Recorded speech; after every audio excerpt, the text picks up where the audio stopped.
Hello, ladies and gentlemen, ladies and gentlemen. Yes, ladies and gentlemen. Welcome back to the Ladies, DCUO SourceCast. I am the Stumbler Trex, and alongside me is the Bunny Hopper Super Patriot. bunny hopper, I got nothing, dude. It's been a really bunny weird hop. week. That's a- I'm still trying to figure out if it's ladies and gentlemen or if Yeah, it's ladies and gentlemen. I don't know. I just don't know. Okay. So with this episode, we do apologize that we're not able to live stream. I've have some PC issues. My power button on my case actually, the wire got broke when I was cleaning it last week to prepare for last week's show, and so and I don't have the tools nor the really true knowledge to really actually rewire a power button, and I didn't want to attempt it. So it's like, you know what? I'm just gonna leave it like it is. And so I have a new case coming next week, and hopefully I'll have it before next week's show, before episode 111. But it's just been a very big stressful week because I haven't been able to play any video games because I'm back down to my Sheila Mark II, my old quad core computer. PS3. PS3. My PS3 is in a container locked up, and it's like under actually other stuff. So it's a chore to get it out, and it's like, you know what? I don't want to go through that chore. But you're right. If my PS3 was out, this would be the perfect opportunity for me to be playing PS3, and I do apologize. We could have streamed me carrying you through some like stuff. You're right. You're right. You're absolutely right. But I had to pack it up because it was collecting dust, not doing anything, and I don't want that kind of damage on it anymore. I had to pack it up. I gotta go to cleaner places. That's pretty much it. I just gotta go somewhere a little bit more dust free. But anyways, we're gonna catch up from last week. Just two things that we were going to talk about the entire episode last week. It is from the new work in progress.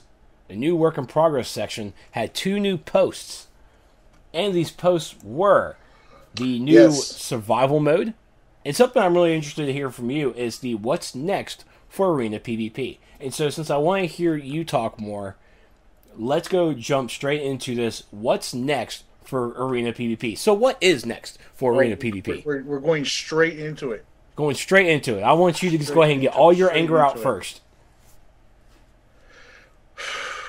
Well, I mean, I'm glad to see that they are looking at and wanting to, expand on and evolve and adjust and fix some things and in regards to PvP. However, some of the things that they're talking about doing, I am not very pleased about. For starters, I want to say that Tunso, I mean, he did a great post here explaining everything that they're wanting to do. But I think some of the info that he's talking about here, he's a little out of date on.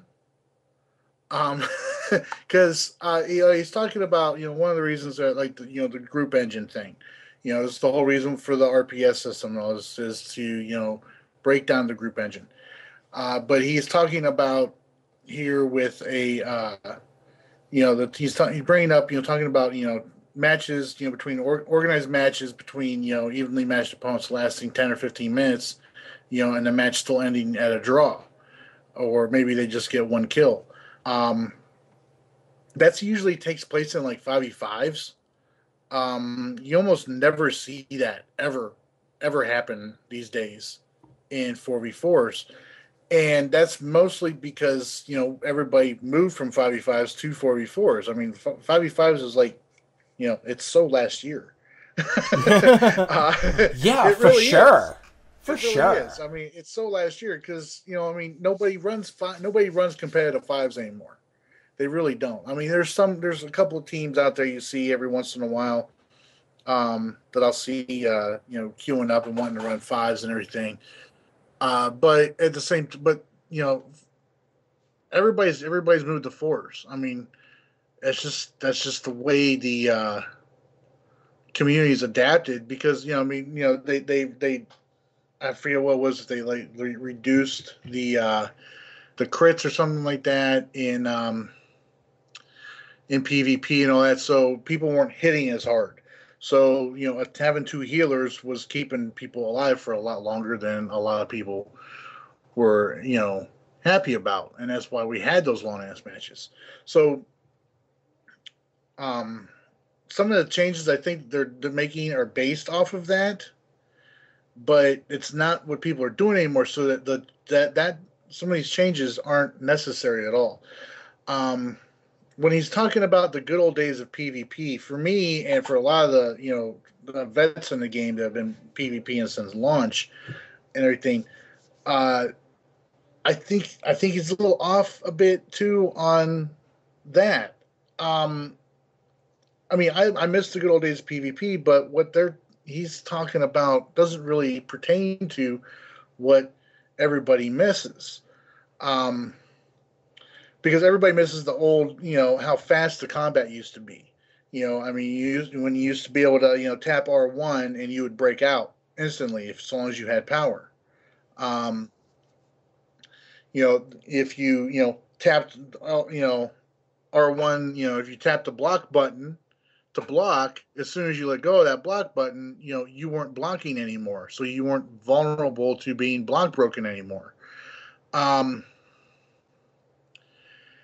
Now it's like you tap the block button and you're like you're vulnerable to being interrupted for like 2 seconds, and that doesn't make sense. It punishes you more for being a smart player to block attacks than it does to promote it. I mean it takes away a lot of the skill involved in that.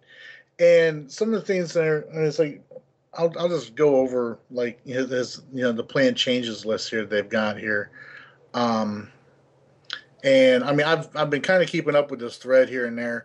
I'm only going to zone in on the things that Tunso responds to, is replied to, simply because I want to base my reactions off of what he says instead of what other people may say that I will otherwise think are not speaking from a informed opinion. But they want to fully separate PvE from PvP, which I'm absolutely fine with. They're going to disallow the use of colas, buffs, trinkets, or damage consumables that are not specifically created for PvP. I'm perfectly fine with that, so long as we are given PvP equivalents. Right. All right. Because I mean, a lot of people like using the consumables. The PI applying consumables and stuff. Having the best soda plan was considered a benefit for your group, for your league. So everybody made sure they held on to that. The damage consumables in regards to, or the buff consumables, same thing. People would try and get those plans and all that to benefit their league and everything. I would prefer, like, okay, if they keep buff colas, keep giving us buff colas, which I mean we still do get buff colas from arenas on occasion. If we continue to do that, then I would rather them not see them be random drops. I would rather them not be, something we get from a reward box. I would rather them be like, okay, if you want to have the Flex 6, soda plan for PvP, then here it is on the PvP vendor for PvP marks. If you want to have an electrostatic discharge consumable, here's the plan for it on the vendor. Sorry, I had to sneeze.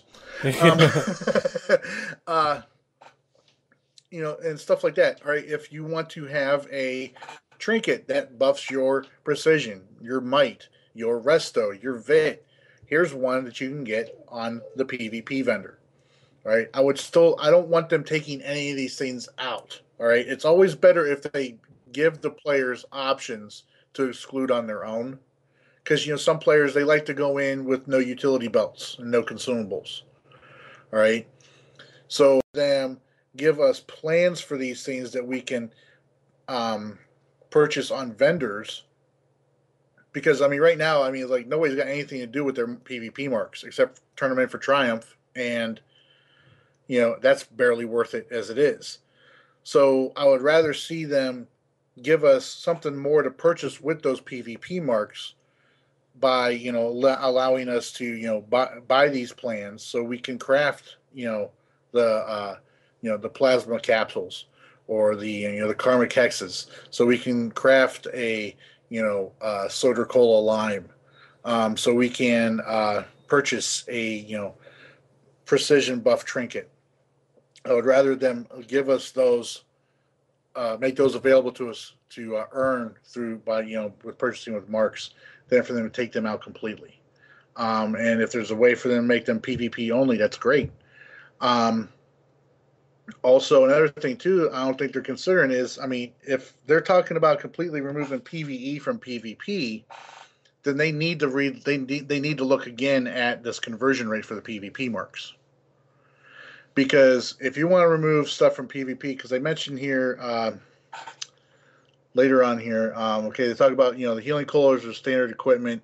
Right, so they're talking about having like one of those infinite colas, like we kind of do in Legends. So it'll be on a cooldown, but we're not actually consuming any sodas that we've made or crafted or anything like that. All PVE gear is going to be disabled in arenas.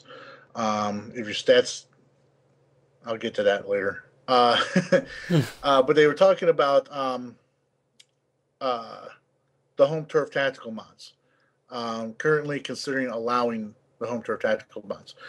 Here's the thing. A lot of people like the tactical mods. Some people don't like some of the tactical mods. I know a lot of people out there have got a lot of hate for explosive block, and I don't really blame them, because that is annoying. But it's a useful tactic now that people use in arenas, especially in node type matches.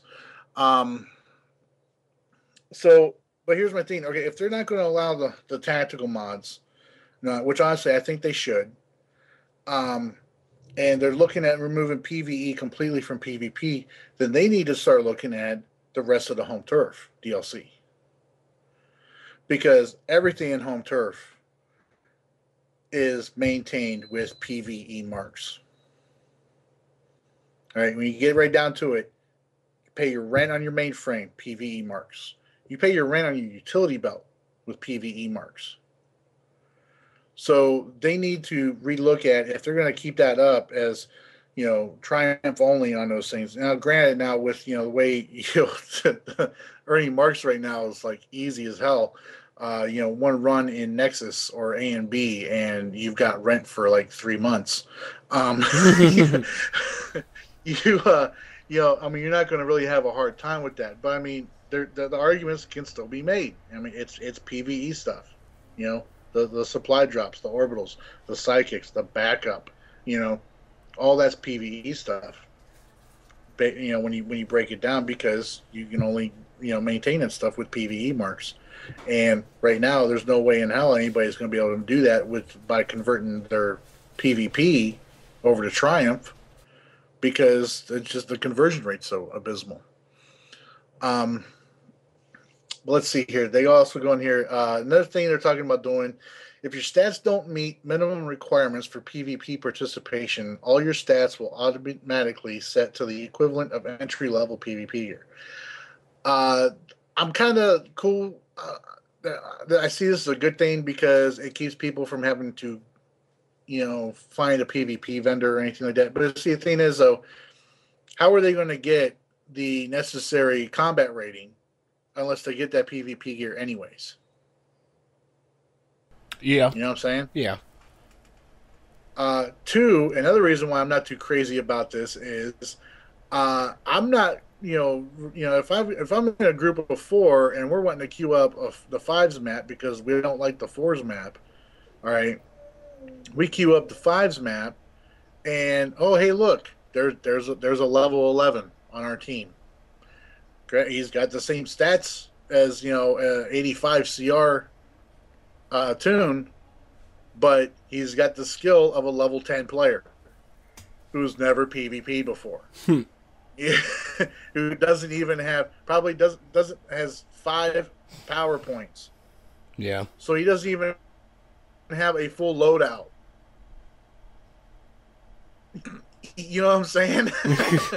uh, doesn't even have a full loadout. And this is why I do Legends.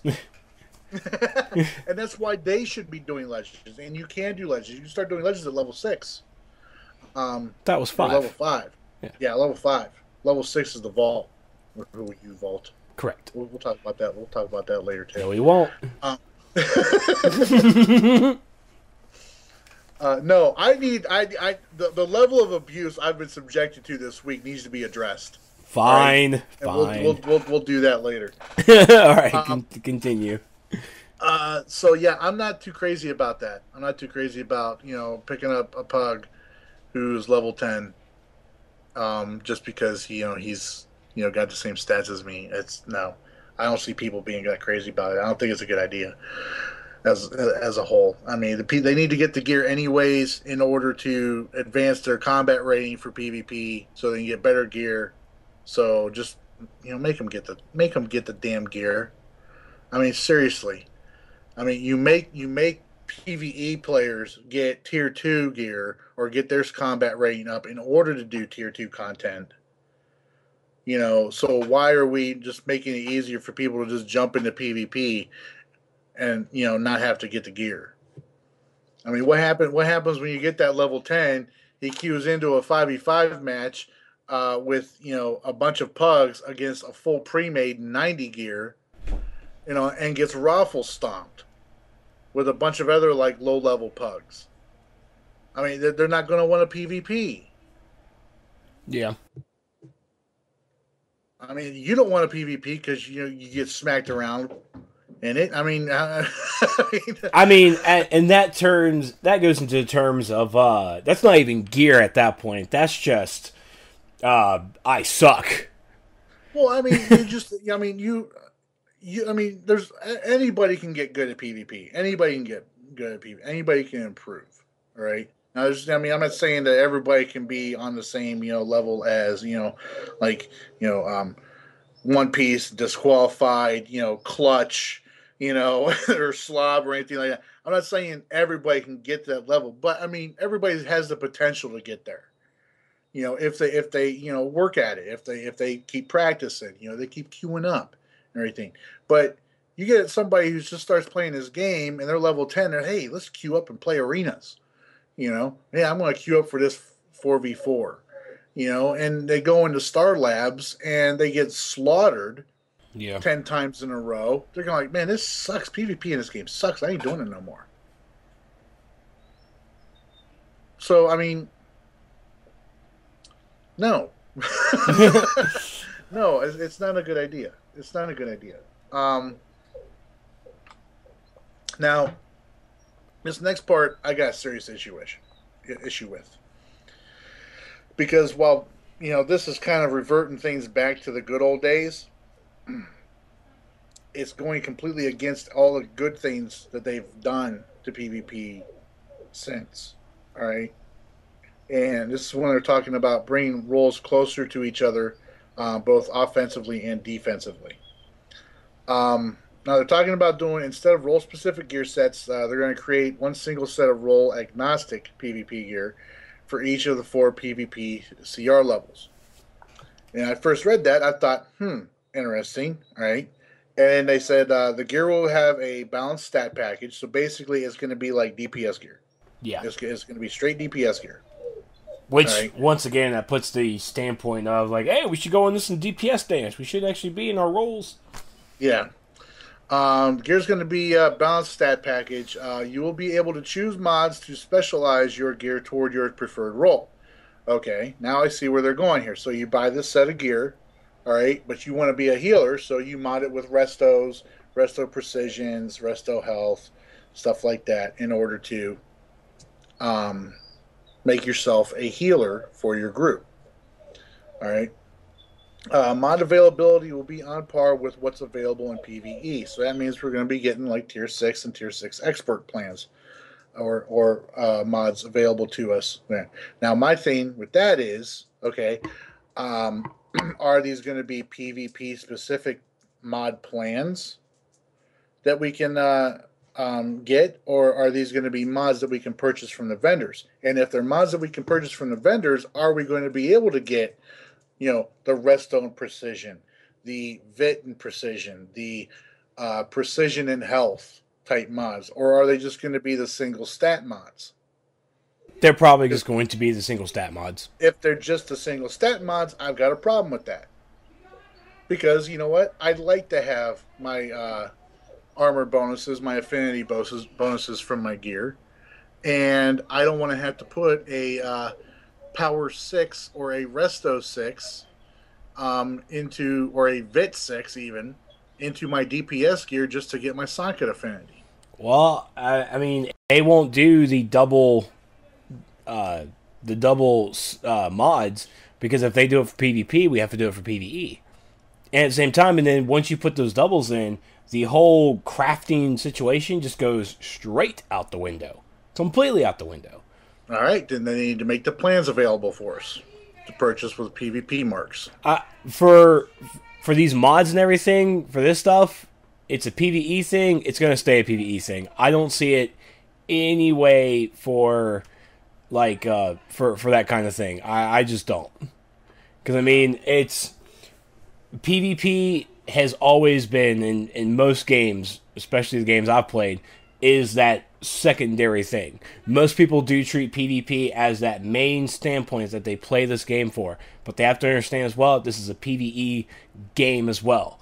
So you're going to if it's being I'm being forced to play the PvP because I gotta do my feats. If you want these mods, these specific mods, you have to run some PvE. No, here's the thing though. All right, the only reason why you're being forced, quote unquote, to PvP is for those feats. All right. If you want a PvP in this game, you have to PvE. All right, you have to PvE. Right now, currently, as it stands, you have to PvE in order to PvP. You have to PvE to pay the rent on your mainframe and your utility belts. You need to PvE to get the plans. You need to PvE to get the gear to salvage for the materials for the simple and complex. You need to PvE to get the focus elements. The only thing R&D related you don't have to do PvE for is the exobits and the exobytes. That's the only thing PvP related you can do. And the only reason why that could be PvP related is if you do it if you go farming in a PvP phase and you fight somebody for an exobit, which is fun. But here's my thing though, okay? Now, if they make these mods only so you can only put them on PvP gear, then I don't see why there would be a problem with it. Because there is an element in this game, while I'll admit, it's small, that plays it just for the PvP. They don't want a PvE.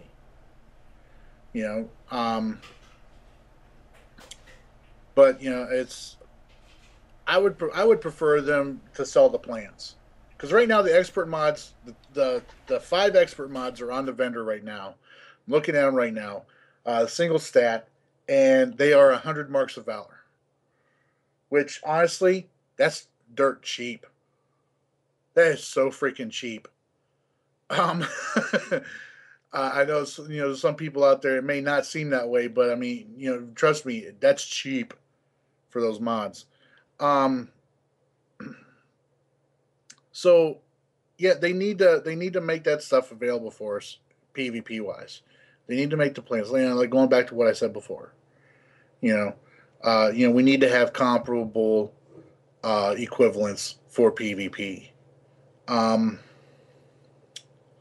see here. What else did they say? Mod availability. Yeah. So if I want to put a yellow socket. If I got a yellow socket, I got to put it in my gear for DPS. I would rather it be a precision and power than a freaking vit or a resto or even a power mod.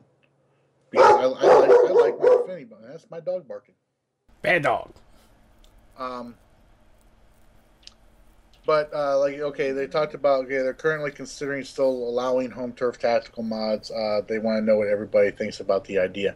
Honestly, I think they should. I think they should keep them in there. They should keep them. They should not. Like I said before, they should not take away options. They should always provide more options to the players, and then allow the community to decide for their for whatever scrimmages they want to set up, to decide, okay, you know what, hey, let's only do this in cash gear, and no mods. Or let's do it, no utility belts, no consumables, stuff like that. Let's see here. This is another thing that I am iffy on. All right. We will remove the damage penalties for non-damage rolls. Why? Why? Now you're leaning towards everything being more DPS. All right, you're going to see tanks in there. They're going to be modded out and spec'd out for DPS. You're going to see healers modded for DPS. That makes no sense to me. See, they're going to consider buffing the damage of non-damage rolls, probably to the equivalent of having confidence buff without having to attack your counter roll. No. That completely defeats the whole purpose of the RPS system. Completely defeats it. All right. One, all right, a troller should not be able to hit me as hard as I can hit him. All right. I should not be able, as a tank, I should not be able to hit a healer as hard as he can hit me. So this whole thing with the them removing the damage penalties from the main rolls and buffing the damage of non-damage rolls up to where they have a confidence buff without having to attack their counter roll. No, it makes no sense. It makes no sense at all. It goes completely against the RPS system. I hate it. I hate the whole idea. I don't mind healers having being able to hit me harder. That doesn't bother me. All right. Just like a troller should not be that concerned about me being able to hit them harder. That's my job. I'm in PvP. As a tank, I'm supposed to kill controllers. Controllers should be trying to kill the healer instead of trying to kill the tanks. Healers should be trying to kill the tank.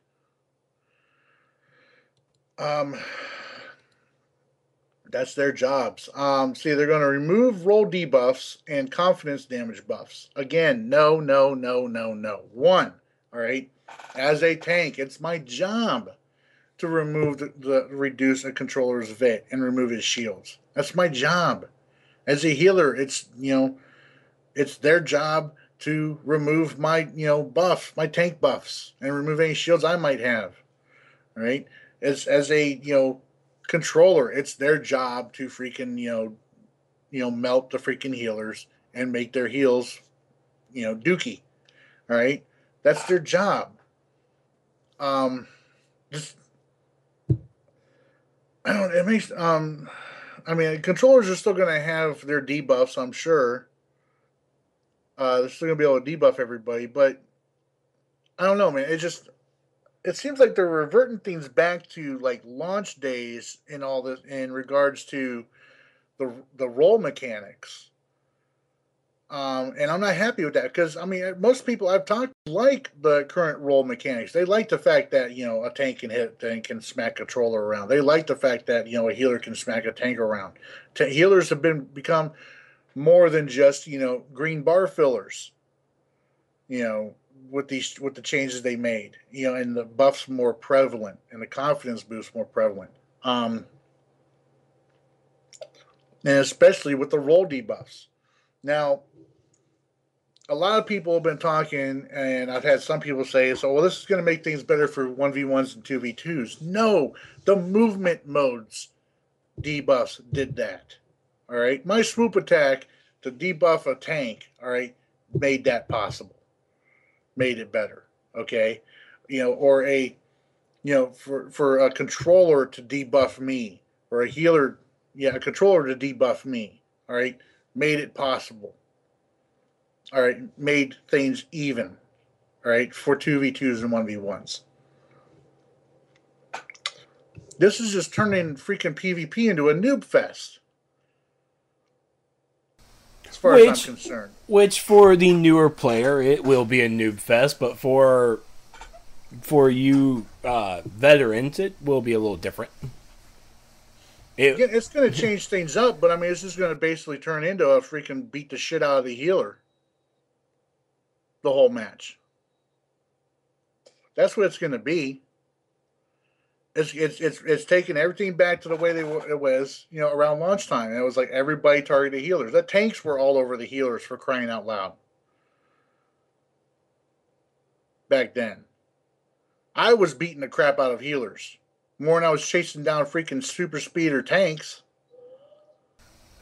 or trollers rather. So I mean, it's taking things back to where there's no group mechanic. This idea is tearing down the group engine more than we ever do in arenas ourselves as players. It is. It is. So the remove roll debuffs and confidence damage buffs. These are only necessary today as a way to break a fully functioning group engine to sometimes allow players to be KO'd. No, people are still getting kills. In fours, people are getting kills all the time. People are doing it in fives too. Just not as much. This includes tank immunity and control effects, but tanks retain their ability to cleanse regular controller-specific debuffing effects. Okay, one, I have never seen this tank immunity to controller effects. I have never seen this in the game. All right? If I'm chasing down a troller in an arena, all right, and he's popping stasis field on the healer to debuff him, all right, I'm getting encapsulated half the time in there. If I'm not, somebody else is, along with that healer. I have never seen this tank immunity to control effects. Never seen it. So guess what? You don't have to worry about taking it out. It's not there now.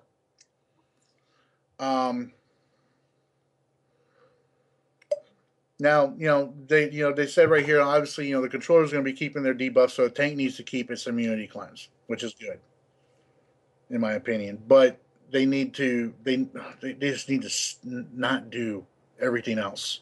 They're going to look at adjusting other role benefits as needed to make sure they maintain reasonable class deltas. For example, this could include toning down powerful mechanics such as rage damage difference and other specific effects and mechanics that are too powerful in PvP specifically. All right, why he had to point out rage specifically, I don't know. It's the flavor of the month. Months. Well, Celestial Soul is too. I mean, I've seen videos of Celestial DPSs just paying away on their combos. It's very true. All that in arenas and not even getting interrupted. And just burning the shit out of everybody, even when they're being focus fired.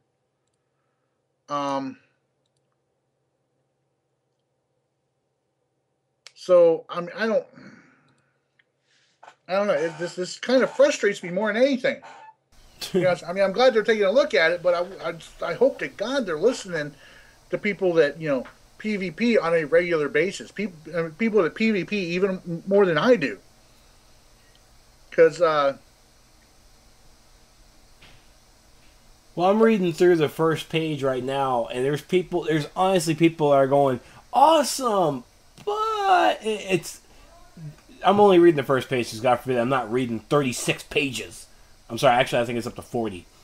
But there's a lot, this first page just shows that people are really liking it, or people are really hating it, and there's actually a lot of these middle ground people who are really interested with it, and then they also like it. So I don't know how it's gonna go. It's definitely gonna be definitely gonna be different. It's not gonna put me into arena at all, but I mean it's it's something I'll definitely have to try out. I don't know. So okay, here he comes in here. Somebody made a comment. Wanted to make sure he had it right. Removing the role debuffs and all that. He comes in. He says, "Correct. Concept of role debuffs will go away. However, general debuffing and important function of being a controller will remain, and tanks will still be able to cleanse those debuffs." So okay, we're back to the way things were at launch. In that regards, that's what they're talking about. I don't like that. I don't like that. Now you're going to have controllers who are giving out power freely. All right, you're going to be giving out power freely. Healers are not going to, so long as the tank keeps them cleansed, healers are going to be able to heal with impunity and not have to worry about their heals being too low. And tanks are going to be unbeatable in arenas again. Which, speaking as a tank, you're okay with.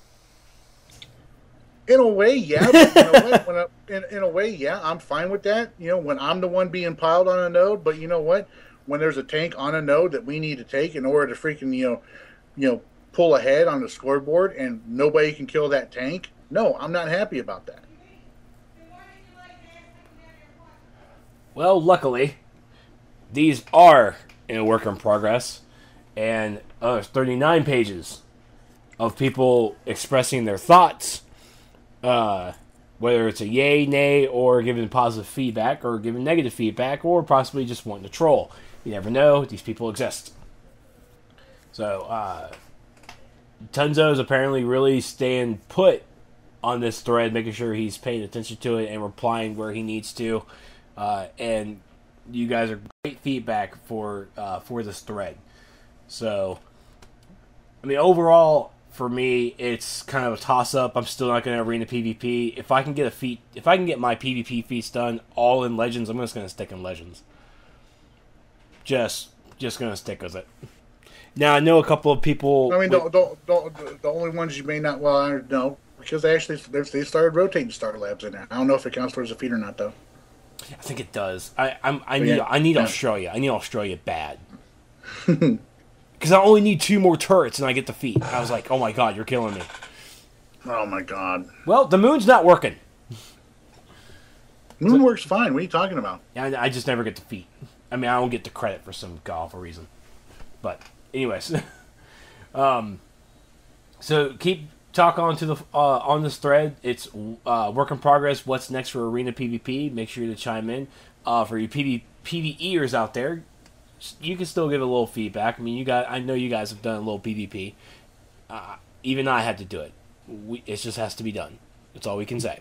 And those arena feats are so much easier. Those PvP feats are so much easier to go for, especially the wins and all that. Because I'm looking right now at my Outback feat, and I earned it on September 1st, 2011, and that was back when it was 250 matches. So, and now it's only 50. Just make it so much easier for everybody. Agreed. So, wow, 40 minutes on your topic. You're killing me. But it was a big topic, and I wanted you. It's PvP. I will sit here and talk about PvP all night. I know you will. I know. So your dog will too, apparently. Yeah, I know. What's up, buddy? What's going on? I want PvP. We need to fix this. Yeah, Tunzo, you've upset my dog. Wow. I think he's closed up down here in the basement here. So let me get in a second here. Let him up, and we'll keep going. All right. So next we're going to talk about the other work in progress section, which is the survival mode, which a lot of people are just loving the idea altogether. Just loving it. So with survival mode, we've already seen the survival mode, and it was originally called endurance mode.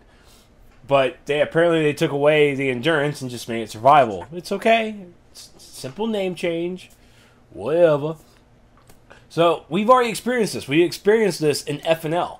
And even I've experienced this on my stream when Matt's supposed to come in and troll me. It was fun.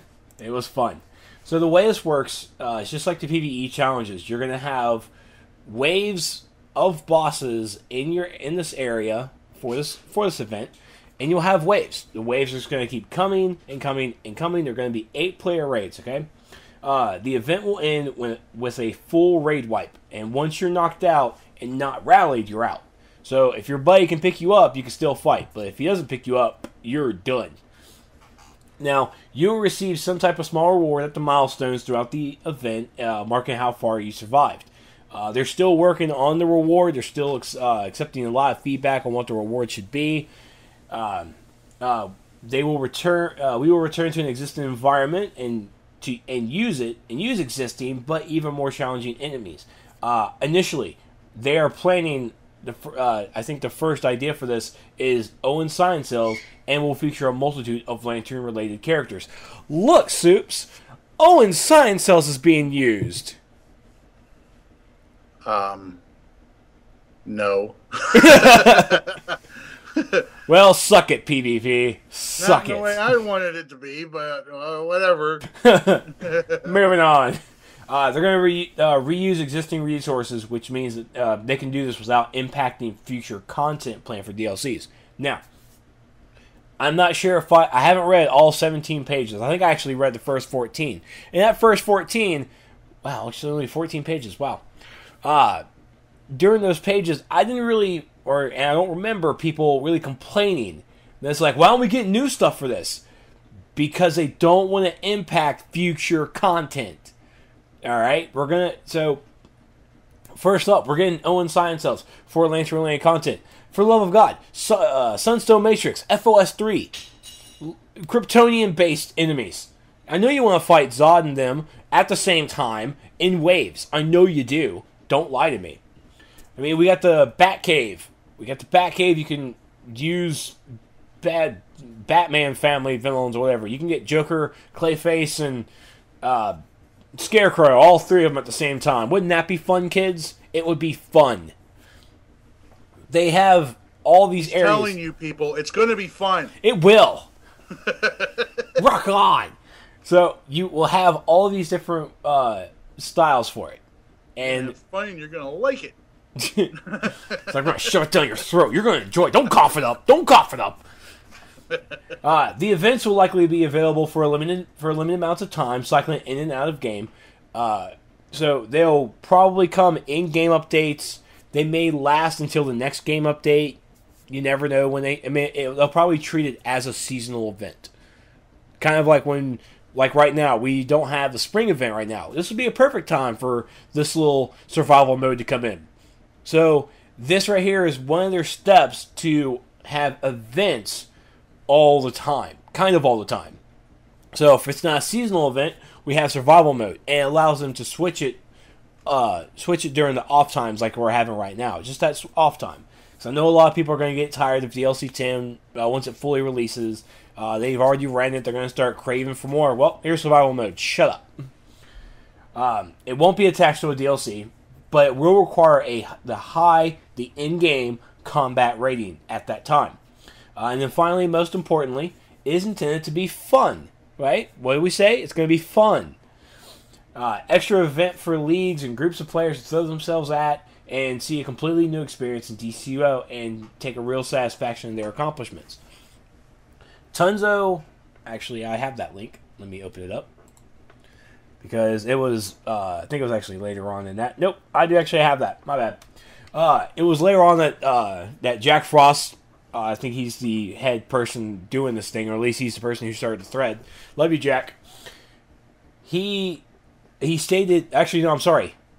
I do apologize. It was Locke who came into the thread and said that leaderboards are an idea, but they won't be in initially. It's going to take some time later down the road to start seeing leaderboards once they actually figure out how to adapt to it. So it is on their list of cool things to have, but it's not going to be coming out initially. Once we actually see it in test server, we'll start having a glimpse on how to get feedback on how the leaderboard should be done. They're also still accepting a lot of feedback on the checkpoint system. It's like how many Are you going to have a checkpoint every 5 waves, every 10 waves? What's going on? Are we even going to have a checkpoint system? Or are we just going to have to go in there blind and just like, we'll have like maybe 10 seconds of downtime before the next wave pops up? You never know. Stay on your toes, folks. Stay on your toes. You're going to like it. But I mean, this is a great thing. People have definitely been wanting this ever since the PvE challenges came about. Especially ever since I saw it when I got trolled in my stream. It's like this was a lot of 3 other guys. Yeah, we did it in a 4-man, people. What was our hashtag? Team Rage Camel. Yeah, we're beast, 4 of us. Now they're actually gonna make it an 8-player, so it's gonna be more fun. So definitely going to the work in progress section for work in progress survival mode. Keep giving your feedback about it. Give your suggestions on themes that they should have. Some of these, the lantern-based themes here with the Owen Sign Cells, excellent. FOS3, Kryptonian. I mean, they're going to be using the already pre-existing areas to use to put these bosses in. So I mean, be a little creative. Just keep everything in the family. I mean, what was it? It was Subconstruct that actually had that one room with the Avatar tech, right? It was Subconstruct. Yeah, I believe so. All right, you're in that room. Yes. You're not going to have Avatar tech. You're going to have Joker. You're going to have Two-Face. And hell, we'll put Catwoman in there. Wouldn't that be fun going up against those 3? The answer should be yes. And you know what? We'll put Arkham Asylum Joker in there. Now that would be hell. Asylum Joker, that'd be fun. So this is one of the things I'm really excited about, and I think it's gonna be really, really good for the game and really fun for the players. Now they also said that there will not be feats for this. This isn't going to be something that's going to impact progression. This is not for progression. This is for something fun on the side. You're still going to get marks. You're going to get marks of triumph. That's one of the rewards I think they're going to start instilling into this. Depending on how far you get, you're going to get X amount of marks. Again, it's still being worked on. I mean, again, it's work in progress. They're still accepting ideas about this. So there's no going to be feats. There's not going to be like this big raid equivalent gear. All right. So for all the people still suggesting feats, stop it. There's no feats. This is not supposed to be something for progression. And I'm really happy about that because I don't want to go into an event that's only here for a certain amount of time and not get a feat for it. Like how everyone's feeling about PvP. I mean, God forbid, you guys are still wanting Safe House, one of the Safe House ones, and we still haven't seen it because it's still being worked on. They're still ironing the kinks. So, no feats. The rewards are still being worked on a little bit. Keep giving your feedback. That's all I can really say, is keep giving your feedback. Anything you'd like to point out for survival mode? I'd like to see it more than just, I mean, as awesome as it sounds, they need. I want more than just the survival mode. I mean, because I know they talked about bringing us in as random events and stuff like that, and stuff that would be we'd be able to queue up for and everything.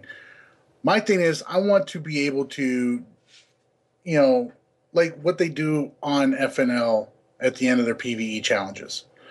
I want all 5 Lexes spawned in a watchtower randomly. You know what I'm saying? I want to see freaking I want to be just like in the watchtower one day and like, oh my god, an alert pop up, general Lex Luthor or the society has freaking is attacking the watchtower, and we go in there and there's Lex, Joker, Circe, Gorilla Grodd, they're in there and we're fighting them. We got to fight them. No, we got to clear them out. Something like that. Yeah. Agreed. So, that was all stuff from last week. Now, this might be a little bit of a long episode, but because we're trying to catch up from another week. But it's okay, because we're going to now talk about stuff that's really important to you guys. Even though that stuff is really important too, but we just want to really touch upon it. So, this week, well, this episode, kind of, whenever I actually get it released.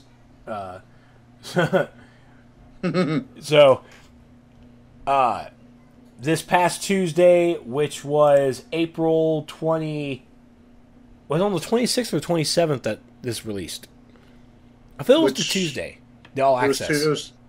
It's Tuesday for the All Access. Yeah, April 27th.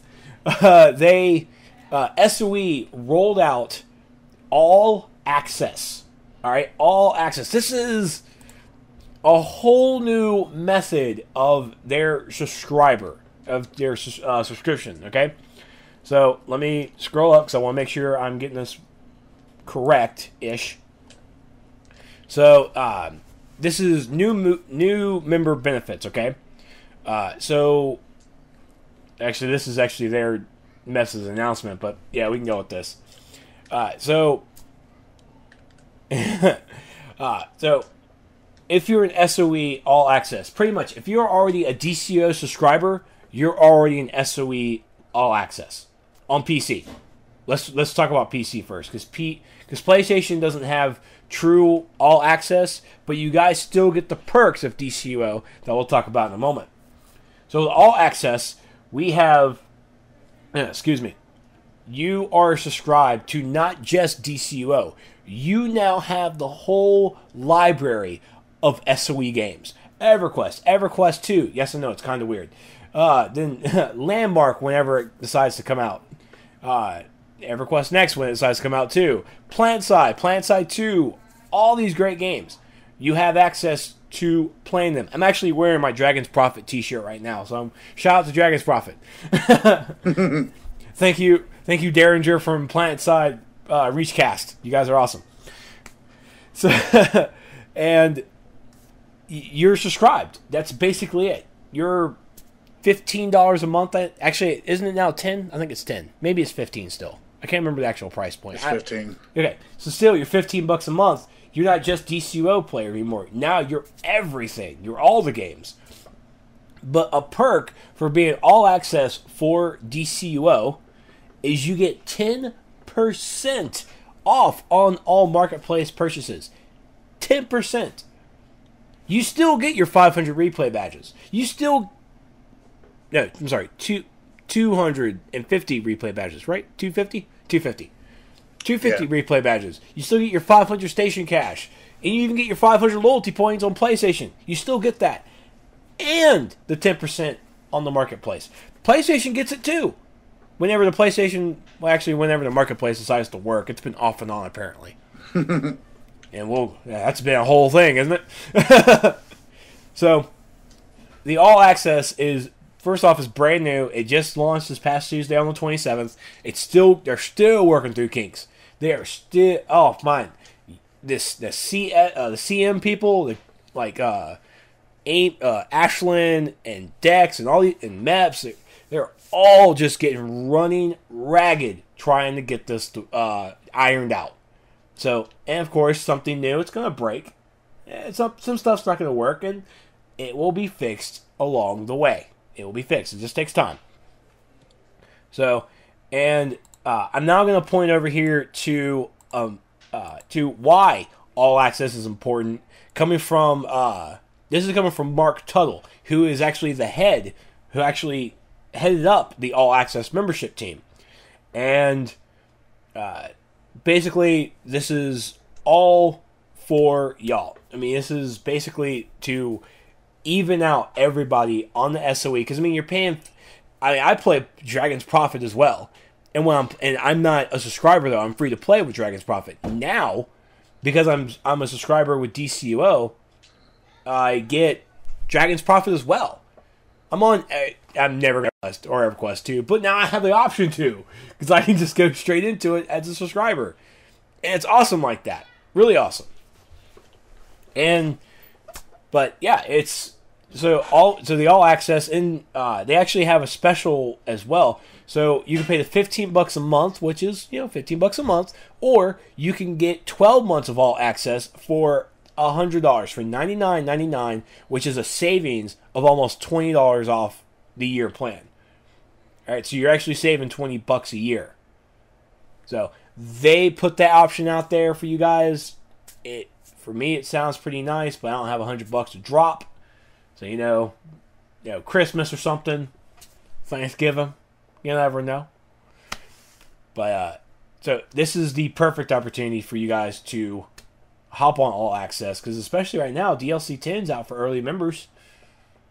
And like I said, you get access to other games.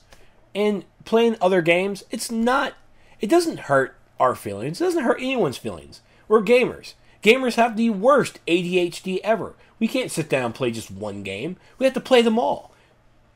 It's a game of Pokemon. That's basically what it is. We gotta play them all. Or at least some that catches our eye. I'm not an indie guy, so you never know. Alright, so that's all access. Perfect opportunity to go ahead and start getting in. Now, because with this launch, the all access launched the same day that Game Update 36 launched. And by the way, I believe there are a couple of other games, like EverQuest, I believe, that had an update with their all access as well. So we're not the only ones that hurt through this transition, okay? It's been a nightmare for these guys, just the stress that they're having to go through with this. And I mean, like, the marketplace has been down. The SOE station account on the website's been wonky. You can't access it. You can't go through billing. It's just been a nightmare. And so because it's been hard on all of us, they give us presents. The last present we got was my Batman helm that Balkan doesn't have, and I'm rubbing it in his face. Rubbing it, Balkan. Yeah, smear it right there on. I'm going to smear on your left side because apparently that's your good side, right over there. So, for the DCUO crowd, we got free 50 replay badges granted to all DC players who logged in between midnight on April 24th and 11:59 p.m. on April 30th. All right. The grant, it should pretty much, by the time we're actually recording this on Friday, it should already be granted to us. Crap, I just realized my computer's been down. I don't have my 50 replay badges. Maps, if you're hearing this, you have my account information. My computer's been down. Hook a brother up. I want to play. I'm shaking. I haven't been able to play all week. I mean, for God's sakes, DLC 10's out. I want this. I want to be in there complaining about Weapon Masters just like everybody else. Not complaining, but me being me. So, and of course, and I'm going to highlight this. I think it was, what was it? 1, 2, 3. Oh, actually, I think they actually deleted it. Yes, they deleted it. The first reply on this thread was a guy complaining, 50 replay badges, hashtag slap in the face, all caps. It's like, well, they didn't have to give us anything. I mean, they really didn't. I mean, are you really going to complain about 50 free replay badges? It's like, oh my God. I won't complain about there's a few things, there's a couple things I'd rather have had done. I know what you want, and you ain't gonna get it. Never gonna get it, never gonna get it, never gonna get it. Whoa, whoa, whoa, whoa, whoa. I hope you do get it, though. Maybe one day. Alright, and then next up, and then on the 30th of April, this nice man, our hero, the true, actually the perfect hero of DCUO, who's perfectly named, Captain Liberty himself, came onto the post, he came into the forums and gave us a state of the game. And as I'm reading this, some of the stuff has been crossed off because they fixed it. See, they fixed things.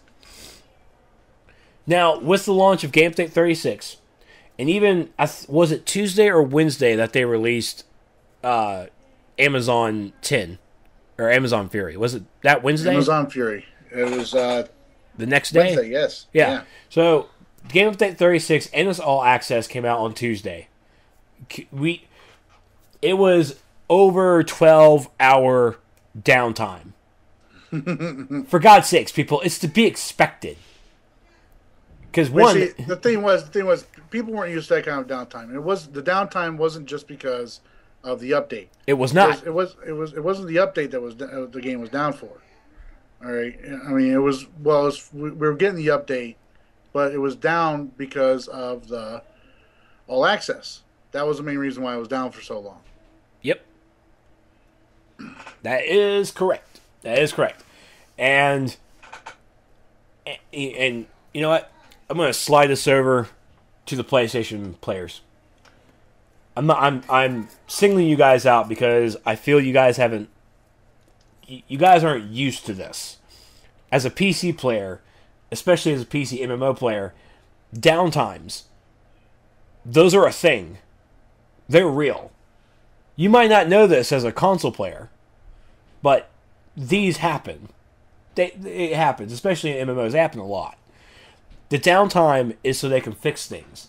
The downtime is because maybe something game-breaking is happening and they actually have to bring everything live off to get in there and fix it. It's okay. You're going to play your game when they can get it fixed. I understand. 12 hours of downtime. Horrible. Then next thing you know, it's down for another 4 hours. It does get frustrating. And you know what? The forums are an avenue to vent. But I want you guys to vent together. And you PC players out there as well who haven't experienced this. Vent together. Don't create 5 different threads on you venting about downtime. Vent together in one single thought bubble. Please. Hey, Trex, you know what? Don't worry, man. One day they'll do that. One day they'll do that, and I'll be happy for you. I dream a dream. I dream a dream too, man. It's my sharpshooter legs. All right? Nice. So yeah. How's it feel to get thrown back in your face, huh? Feels pretty good when I'm wearing my sharpshooter legs with my alt. Feels real good. It did at the time though. It hurt the soul because I didn't expect. Because I used like all but one vault ticket on my main, and I left it. And I'm like, you know what? Let me go ahead and switch to my alts, and I'm going to take care of this. First alt, boom, sharpshooter legs. I'm like, are you effing kidding me? You flipping tables. Like, God darn it, on an alt. But, anyways, the downtime, it happens. So they had some known issues that they were trying to fix, and I'm not sure if they fixed it yet. I know a couple of stuff has been fixed. But one of the stuff that apparently really hurt on Tuesday night was the Marks of Triumph cap. They had a problem where the cap did not go over the 65,000 that was previous, which I believe was in turn to you, and I think Brittany as well, and some other and a lot of other players were actually didn't go. You guys lost your marks. I lost 66,000 marks. Wow. Yeah. I am speechless. I'm not even. Do you know what? A hug cannot even fix that for you. That's how serious it is. I can't hug you enough to make you feel better after that. I am so sorry, sir. Wow. Yeah. I mean, now, a few tier 5 raids, and I should be caught back up. Yeah. But, I haven't been able to do those tier 5 raids yet because, oh, look, I couldn't log on last night. And then downtime. And then there was tonight. So, I mean, and this is what kills us, too, all right? Because, like, me and one person, and a few of the officers I run this league with, all right? I mean, it's a fairly decent-sized league. We don't have, like 1,000 people or anything like that. But any given night, we could have upwards of around 20, 25 people, on the game. And so people were starting to, when Raid Reset was rolling around, people were starting to feel the heat because it's like I didn't get into a group and all that. We were in. It was frustrating us that they weren't getting into groups. And part of that was because large part of that, I don't want to put it back on them though, is the fact that nobody will sit there and go, hey, I'm putting together a A and B run. I need, these roles for it. No, hardly anybody in my league does that. I mean, they rarely do that. Instead, some of them will come in there and they'll be like, DPS for work, DPS for A and B, Troller for Docs, stuff like that. And there may not be a Docs run being put together, but they're wanting somebody to put one together for them. So it's it's a little bit frustrating. So we sat down, and first of all, if you are in a active league that's you got a lot of active members in it and all that, and you're having difficulties with this, I highly recommend you guys go to Engine and use the Engine site. It's a free site. I mean, you can pay for upgrades and all that onto the site and stuff, so you can have more modules and everything on there. But I highly recommend you guys use this site because you can use it to host your league site there. And that's what I've been doing this since I was running Meta Justice. I've been hosting sites on there. Right now, we use our site to we decided, so all right, look, we're going to start doing a weekly raid event. Right, raid reset. It's raid reset night. So anybody who wants to get into a group and all that, sign up for it. And then me and and one of the other officers, we sit down and we're like, okay, we've got these roles. We got this many X number of people and all that have signed up for it. They said they're going to be there. And then we assign the groups to them, and we assign a group leader who's in charge of sending the invites out to those people. So everybody knows where they're going. All right. So last night, our launch night for this program, right?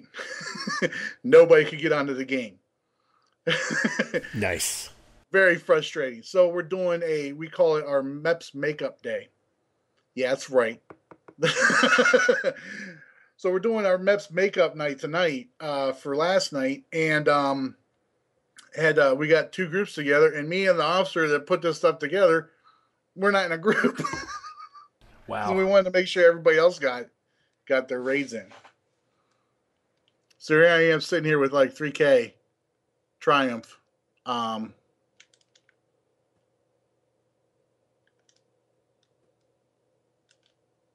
Okay. And yeah, it's frustrating. Yeah. So the cap thing, I'm not sure if it's been fixed yet. Hopefully they are still looking into it to try and get that fixed. The voice chat microphone, the improvements to the voice chat overall, and specifically fixing the overall implication. Most players will likely need to adjust their personal microphones to be louder, but they are still investigating the other chat problems as well. Because, I mean, these, again, new stuff comes in, it's going to be borked. And then I'm not sure where even the thread is even still existing or not, but the DLC gear requirements, okay? We are aware of issues preventing gear stats from applying because you have to have that DLC. Luckily, that's been fixed. That was fixed in a recent hot fix. But it was one of the first threads I saw was about this. Was the fact that, hey, this isn't working. Their freaking post was just nothing but saying, Debs, you screwed up. This sucks. How are you gonna put this requirement, the DLC requirement, to even just get the Atlantean Monarch gear? It's now useless. He just kept saying how useless it was. And luckily other people came in there and said, hey, this right here sounds like a bug. And of course my reply was, this sounds like a bug, and if it sounds like a bug, it might be a bug. And of course, he goes to the general forums, complains about this issue, that yes, it's a bug, and he doesn't report it. It wasn't in the Arkham Asylum. I even told him, I was like, this sounds like something that should be in the Arkham Asylum forum. Not come into the general forums and just start bitching about it.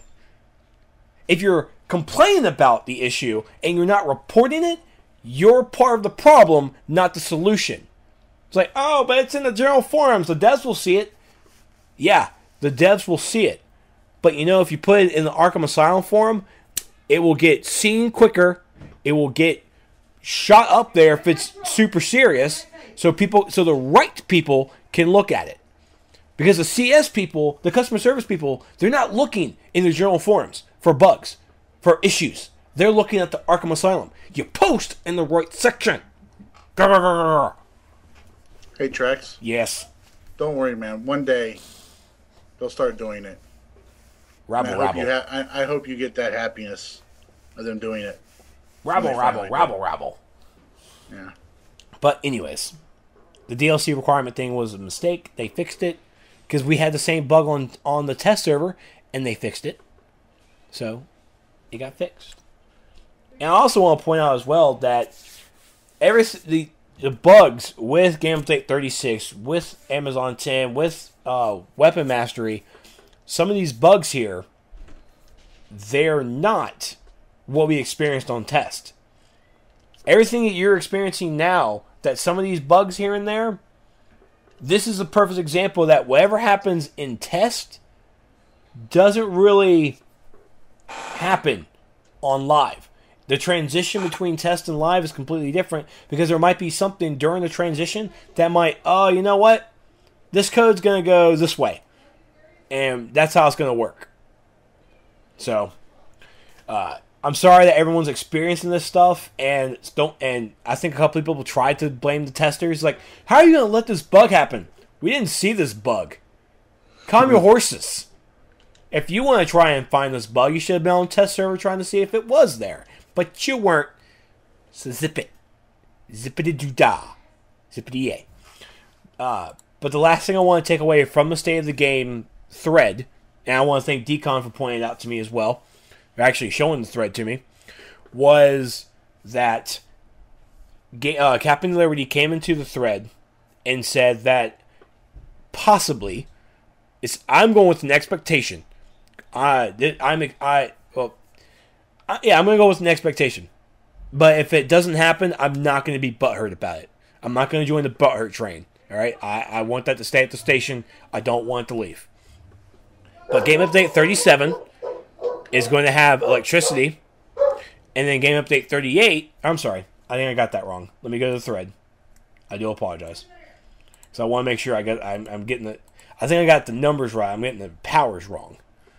Captain Liberty, Earth should be ready for Game Update 37, and electricity should be included in Game Update 38. All right, and then after we're done with those two, we'll look at fire and gadgets next. Our intent is to make sure that all powers have an advanced mechanic that will allow them to achieve optimal effectiveness as quickly as we can get to them. So I think Game Update 36 was hard light. It's the unannounced, unapproved hard light revamp. Well, I mean, hard light got a lot of love. It got did. A lot of love, and it's still being worked on. It still has a work in progress thread on it. Yeah. So there's still some revamping, coming towards it. Granted, now a lot, I think, of what's being discussed in that work in progress thread had a lot to do with what we got with it for update 36. But I mean, I don't know, man. Some changes to it would be nice and all that. A ranged POT move would be great. Please, that's all we want. If that was the only change to hard light, I would love it. And the haters can hate. That's all I want is a ranged POT, and I will be happy. And a lot of hard light players within the threads talking about their opinions on Game Update 36, 15 minutes after it launched. You can't have an opinion 15 minutes out. You need some time. Because, stuff might be broken. You never know. But, God forbid I'm wrong. But a lot of hard light players have really been enjoying themselves. Their complaint, of course, RAM is slow. All right, RAM is slow. It makes it feel clunky.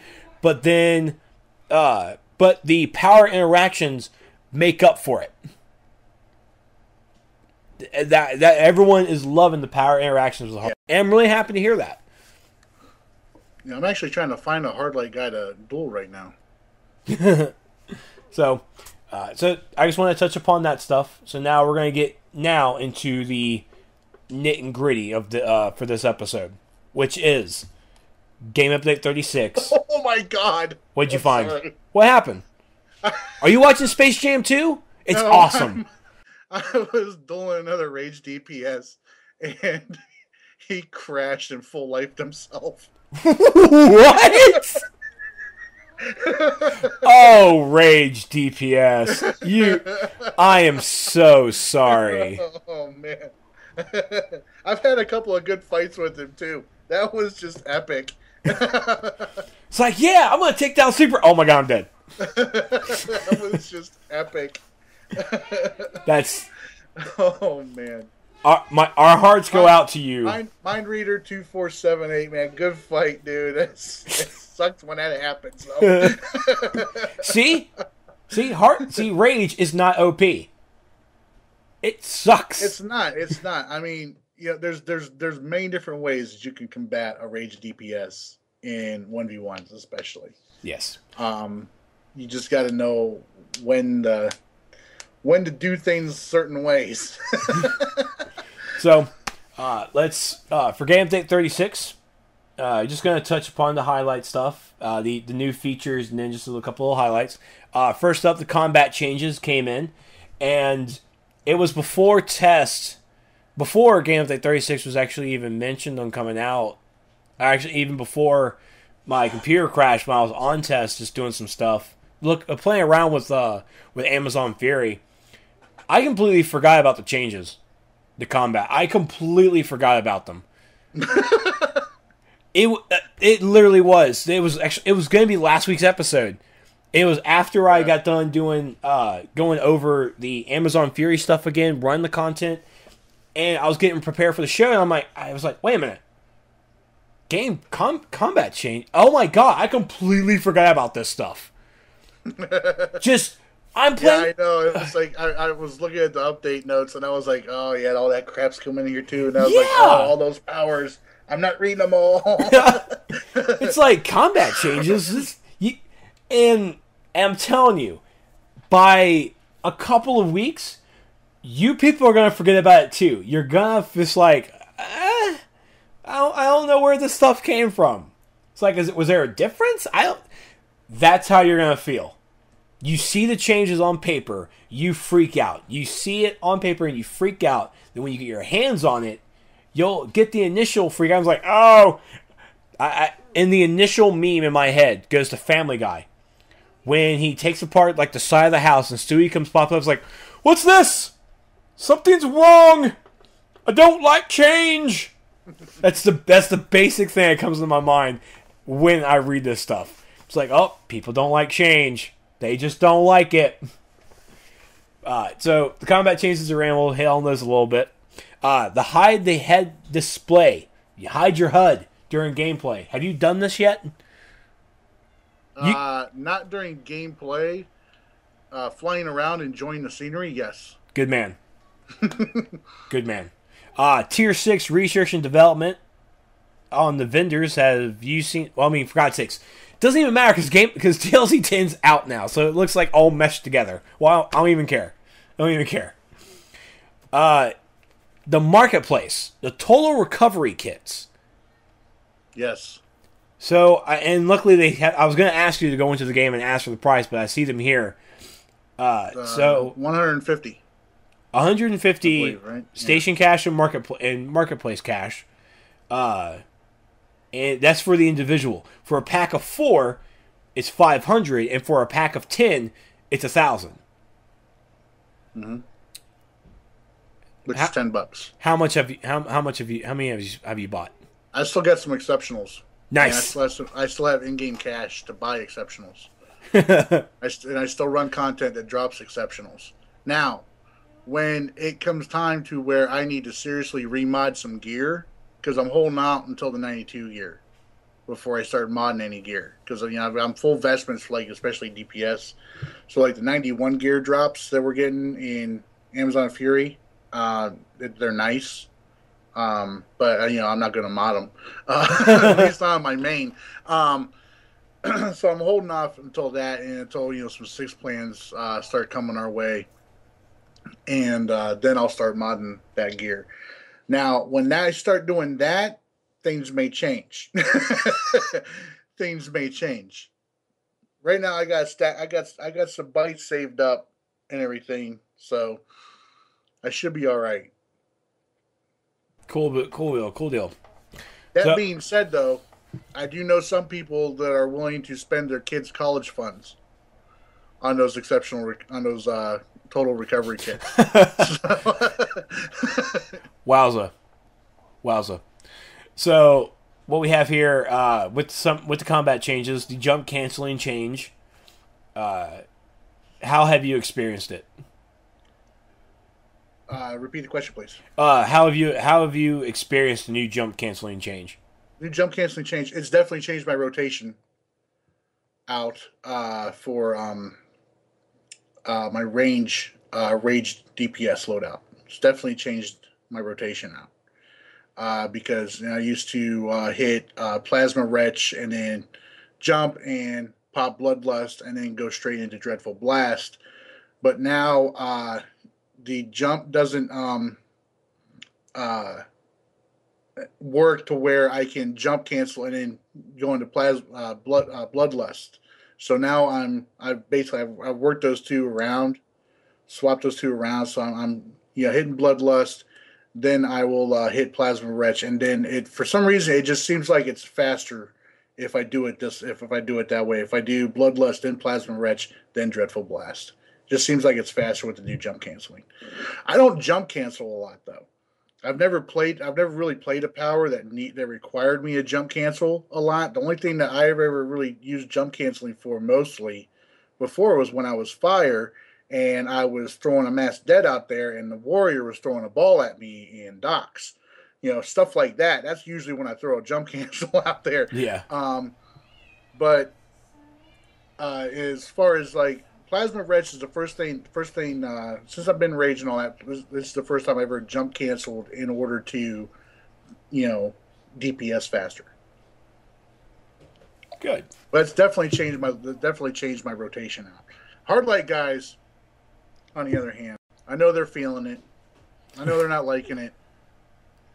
But you guys got Dazing Effect now. You guys got one of the best freaking power interactions in the game, along with one of the best and fastest clippable consumables in the game.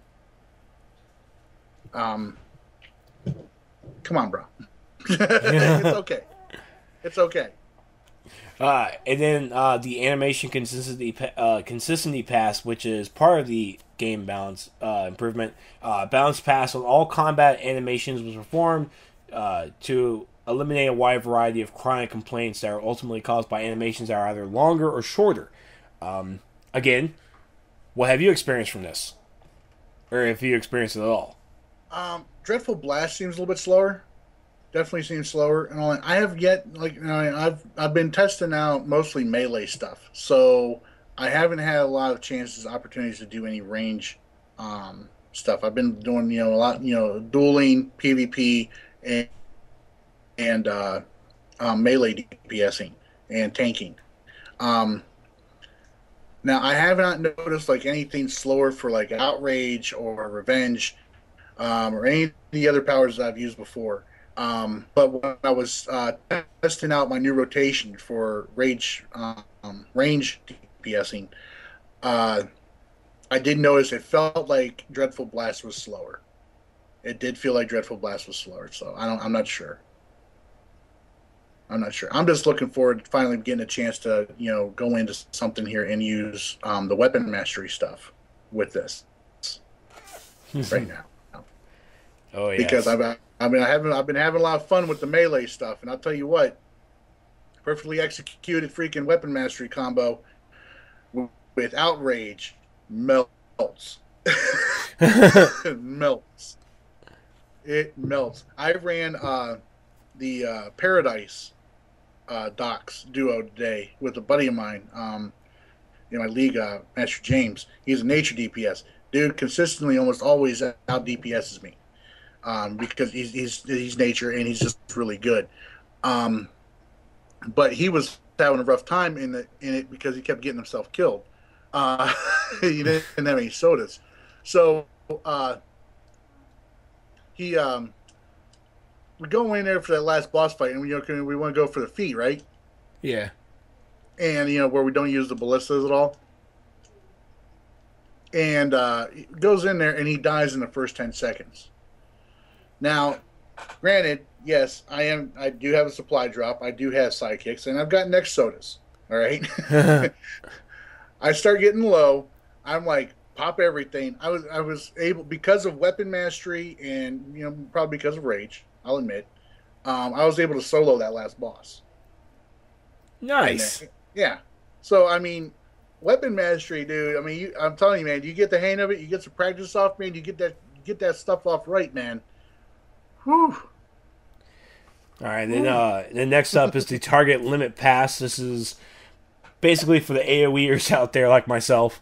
So it hits fewer targets than normal. It used to hit often just hit 4 instead of the standard 8 that most AoE abilities do. So these abilities now hit 8 targets and begin splitting damage after 2 targets. There were a couple of abilities that hit more than 8 targets, and these were reduced to hit the 8 targets at most. And then, of course, the supercharges, they have a maximum hit of 20 targets and begin splitting damage after 8. So 2 enemies or 8 enemies are going to hit the full damage, but then after that, everybody else is going to get some split damage. And I'm going to let someone else who's better with math determine how much, like, that percentage or whatever.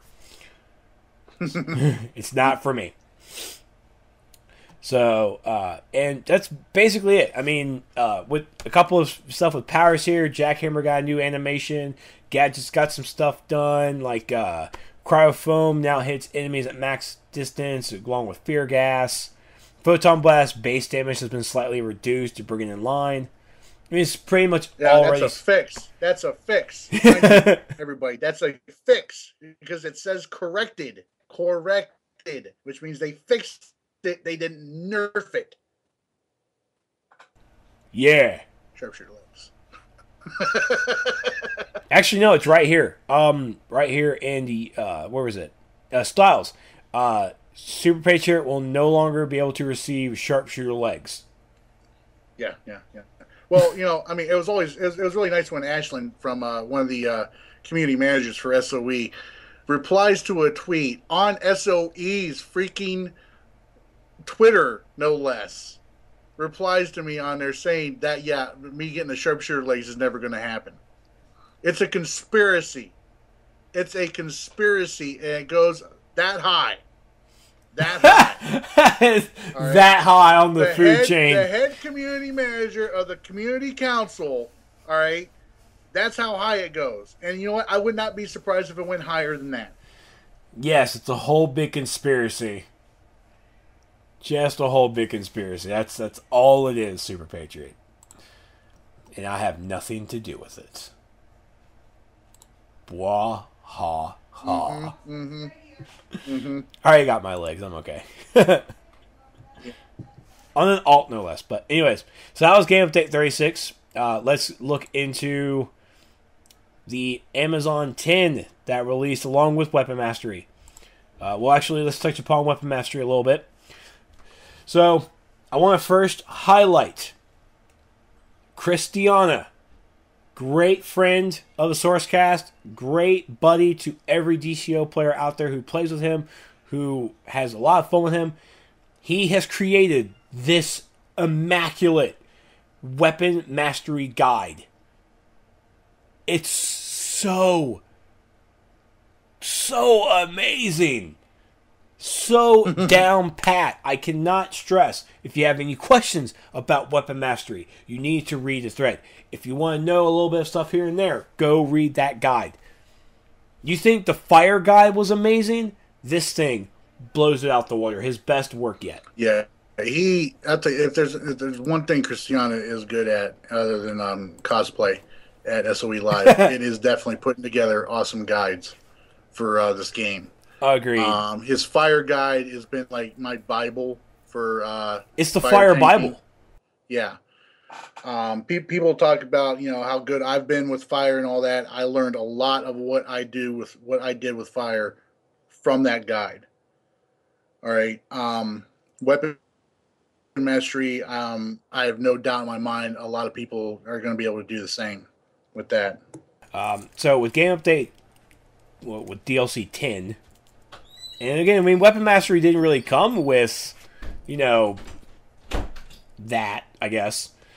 Did it come with a game update? No. Did it come part of DLC 10? Not really. Yeah, they just kind of released at the same time. So they held true to their word, so to speak.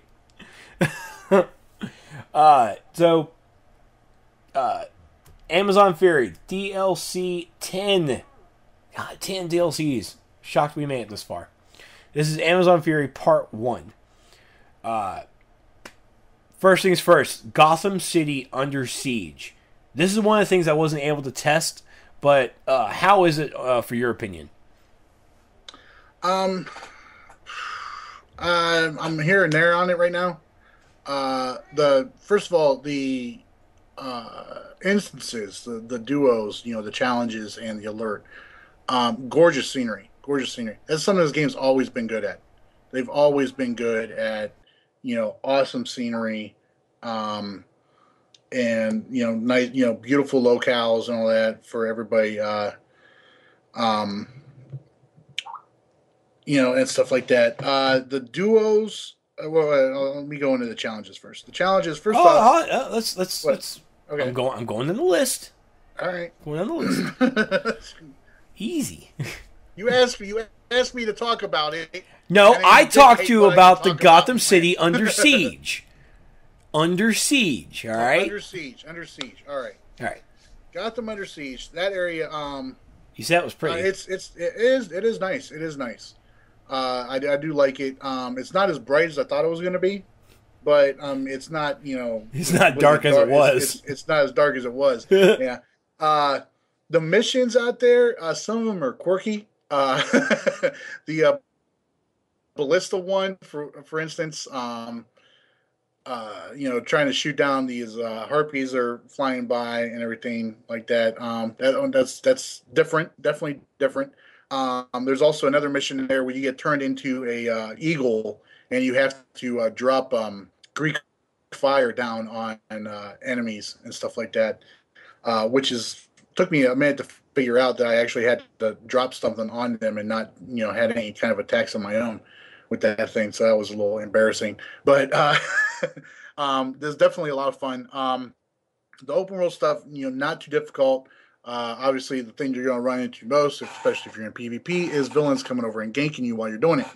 And I'm sure, villains are going to have the same issues with heroes, ganking them. But because I've done it a couple times. There's new collections to be found out there, new briefings and investigations to be hunted down. Our friend of the show and buddy on the People's Podcast, Balkan's actually been throwing together guides on where to find the briefings and investigations. Good on the game for everybody. Okay, and I'm actually missing one investigation. And I need to go back and look at his video and see where I missed it at. But yeah, I mean the open world stuff, I mean it's fun. I mean it's something to do.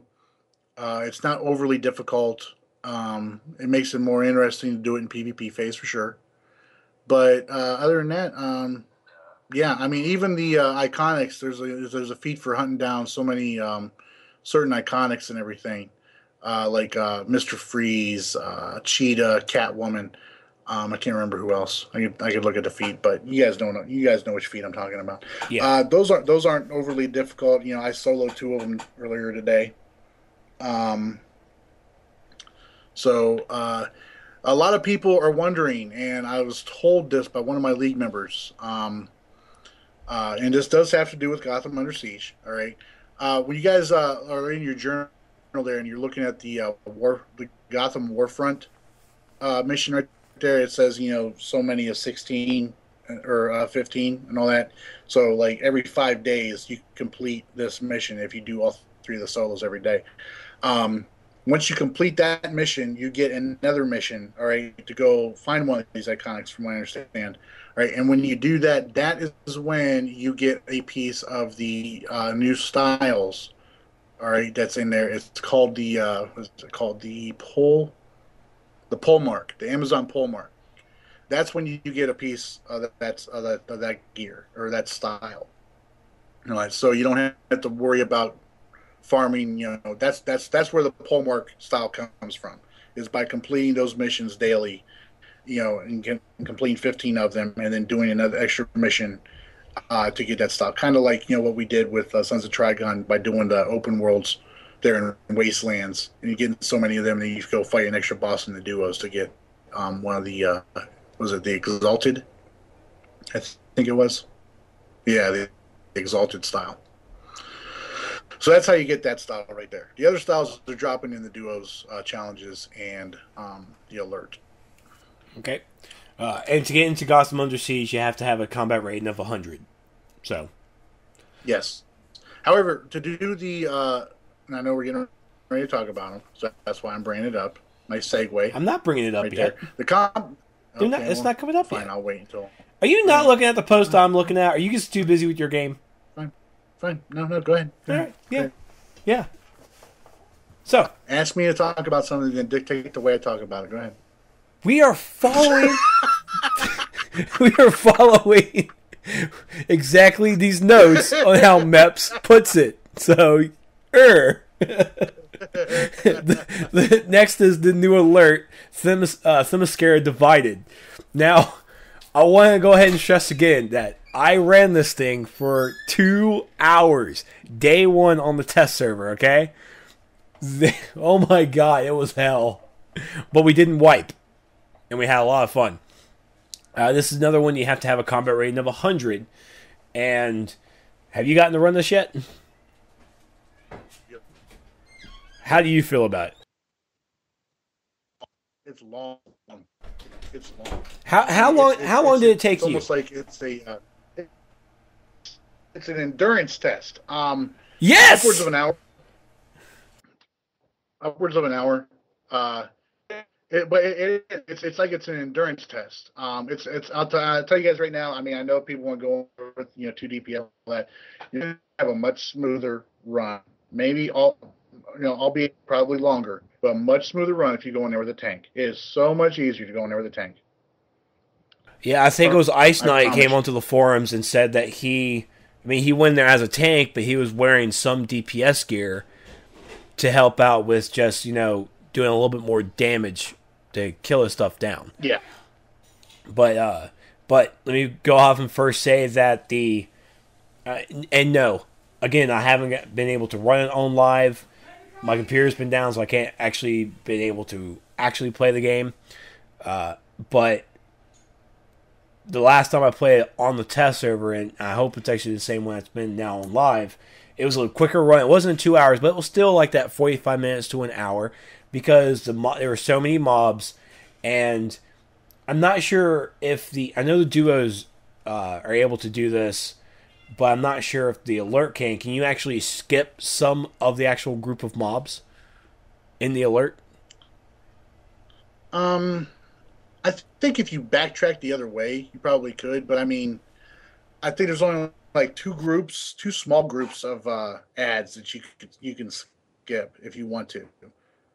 But there's really no point. There's really no point in like going all the way back around the way you came just to skip those ads, because I mean, it doesn't take that long to burn through them. Yeah. So, and people are of course complaining about the bird, the Phoenix, and yeah, the Phoenix has to drop down 3 times. We learned on the test. I thought it was a bug too, but apparently that's the game mechanic. Because it's a Phoenix. It's supposed to resurrect. Well, I didn't like it. And if he's gonna resurrect, at least come back at like half health or something. Come on. But and so people, everyone has a consensus that I feel that everyone feels that this Alert isn't hard. It's not hard and difficult. It's just that the devs increased the health pools. That's all they did. In some aspect, yes, the health pools are larger, but I think with that large health pool, you're really supposed to be using weapon mastery to have that extra 360% damage increase to help out with killing these high healths. But most people find it hard. Most people like it. Most people hate it. It's like, you know what? In my eyes, the community is split down the middle for a 4-man alert. I'm okay with this. I am okay with it. And, I mean, people want it difficult. You have difficult. There's some things that are difficult about it. Some are not. People have difficulty with Cersei. It's like, oh, well, looky there. Cersei's hard. Are you expecting one to face roll? Deal with it. But now coming into the iconic visions, the challenges, the solo challenges. You got Cersei's Trial and the Ages of Truth. Play as Cersei or play as Wonder Woman. For me, these were a lot of fun when I was on test. How did you enjoy them? The Wonder Woman challenge is very easy. I didn't really have any difficulties with that. Obviously, getting that 50-point feat in the Cersei challenge is the one-woman army. Oh my lord! Great job! Great video, by the way, Orbit. That was a pain, but being able to get that feat, I was happy. I ain't gonna lie. I was very happy to get that. I did get it. Actually, I will have a video coming out here tomorrow. I think for once, I think everyone's gonna have a video on just that one thing. More than likely. Yeah. but okay, yeah. So the one-woman army feat, if you don't know, it's the one where you actually have to go through the anomaly without summoning your pet, without mirror miraging or anything. That's your blink. You can't blink. And so far, I know that I am not going to get this feat. So, for the sole purpose of, I like to blink. I just love it. It's like, look, I'm fighting alongside myself. That's right, fake Cersei. Kill it. I'm going to stand over here and have a soda. And to go into the iconic visions, you need to have a combat rating of 99. Next up is the duos, Supply Lines, and Port of Paradise, which you need a combat rating of 100. How are these duos for you? The duos, not too hard. It's like I talked earlier about the Paradise Docks duo not being that too difficult to do. I just soloed the last boss in there and everything because my partner got killed, but not overly difficult. The Supply Lines one, there's a feat obviously in there for staying alive. You go in there with a heal, you're definitely gonna do it. I went in there again today though with my buddy Master James from my league there, and he was nature DPSing, and he managed to stay alive during that one at least and got the feat. Yeah, it wasn't too bad. The duels aren't too bad. They may feel a little lengthy the first time you go through them, but everything's a little lengthy the first time you go through because you gotta go. I gotta go over here. Okay, now I need to go over here. Oh wait, okay. Oh wait, there's an investigation over here. I gotta go. Okay, I'm gonna go get that now. Stuff like that. So the first runs are always a little bit lengthy. Figuring out what you need to do, especially if you're chasing after a specific feat for something you have to do in there. But they're not overly difficult. The one thing I want to say about the challenges, I don't know, I can't remember if you mentioned it or not, is the challenges. If you have a 99 CR, you can go into those iconic visions, those challenges. Yes, they are rated for a 99 CR. So if you are just on the cusp of getting better gear in order to get your CR to 100, definitely make sure you guys run those challenges. Which I think I would be able to at least run the challenges if my computer did not break down. Still a little sad about that because I was on a good streak. CR 98. Yeah. I mean, I probably, if I would have probably blown my Marks of Triumph on getting actual like tier 4 mods, I think I probably would have done it. Just replaced a couple of 3s I have, I think I would have been able to get it. But I guess I have to wait another week. By the time my new case comes in, I get it all built up, everybody else will have the DLC released. So, whatever. So, with this DLC as well, brings out the new tier 6 tier 6 marks, which are the Marks of Fury. I believe they still have a cap of 100. Do they have a cap of 100 on live? I believe that's what I heard somebody say something about that. The cap is 100 right now. Okay. And then the new PvE gear, we have the new tier gear, new back styles, which everyone apparently wants to love all over, and then the new weapons. New weapons, yay! So we have a total of 4 new suit sets and 2 new weapon sets inspired by the Amazons. Did you get your shield yet? No, I have not got the shield yet. I don't have enough marks yet, man. I don't have enough marks yet. I know you're waiting. Right now, I'm sitting on 39 marks. Okay. 39 marks of Fury, so. Nice. Now, I also want to point out as well that the alert. I didn't experience. I only ran it maybe 1-2 times on the test, and I really didn't pay attention to loot. But here's how the loot goes in this alert. The bosses. Actually, all the bosses in this DLC will drop unattuned gear. Unattuned necklace, rings, pants, shoulders, whatever. It's going to be unattuned greatness. Okay? Now, in this alert, there will be some... It'll just be like a random thing. It's like, oh, I didn't get loot on this boss. I didn't get anything unattuned. Why? Well, it's just how the loot goes. You might not gotten a new piece of gear, but if you look at your marks, you got bonus marks because you didn't get gear. Now, I think this is going to probably work out pretty well for players to get more marks on their runs. And it's going to get down to the point that soon, it's like, crap, I didn't get my bonus marks. This sucks.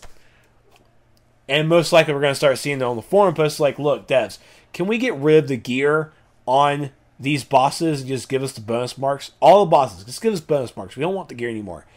That's not going to happen. So don't make that post. Just don't.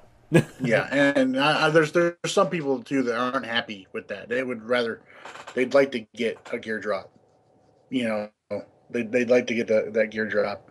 You know, along with the marks. And I'm not sure exactly why they decided to go this route. I'm not sure either. Because I didn't pay attention to it on the test. I don't think any of us really did. And now we see it on live.